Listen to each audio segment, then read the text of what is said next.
Hi everyone, welcome to Art 103 Art Appreciation given by the Center for Distance Learning at the City Colleges of Chicago.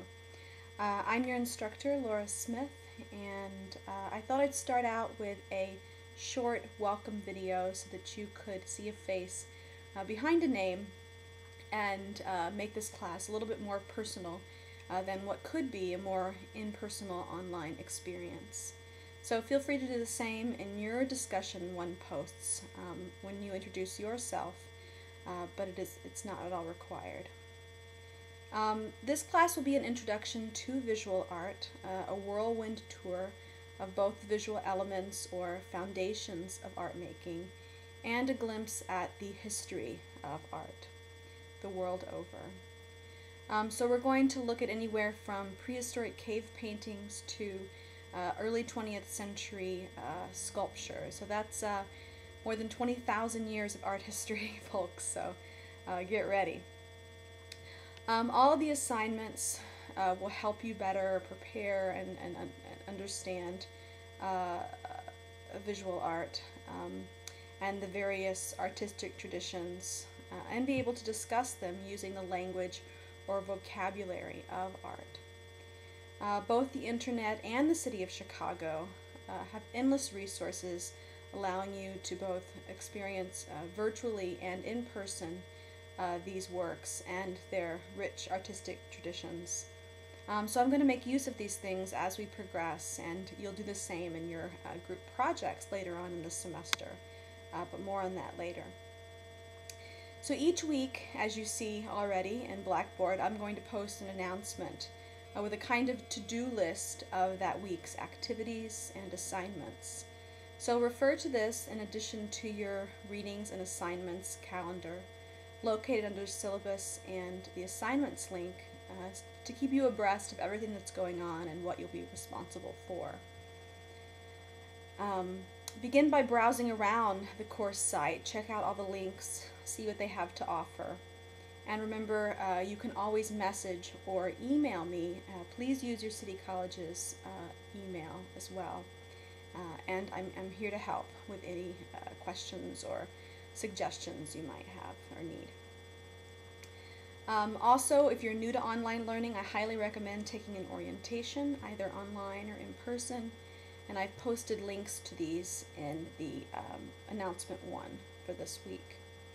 So as an icebreaker, I thought I'd include my contribution to discussion, the first discussion, discussion 1. In this discussion, you're asked to find an image, a video, something that you believe to be a work of art, and explain why that is.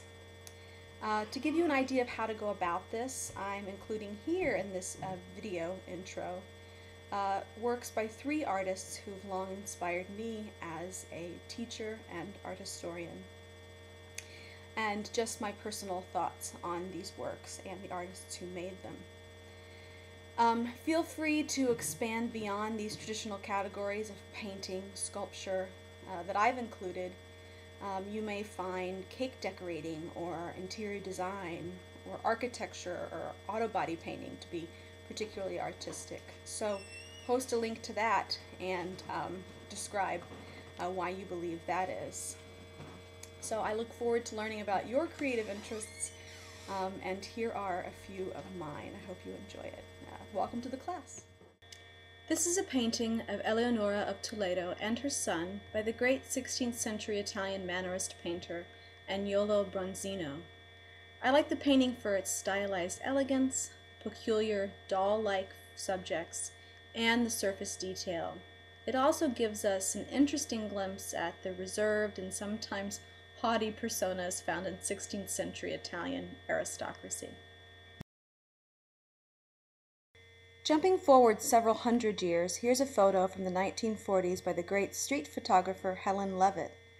Moving on from the portrayal of privileged Italians in Bronzino's work to everyday people, particularly children, on the streets of New York, Levitt shows us extraordinary and peculiar moments from ordinary life, which she shot using a waist-level right-angle viewfinder, believing that the less intrusive or in-your-face a photographer is, the more candid and natural her subjects would be.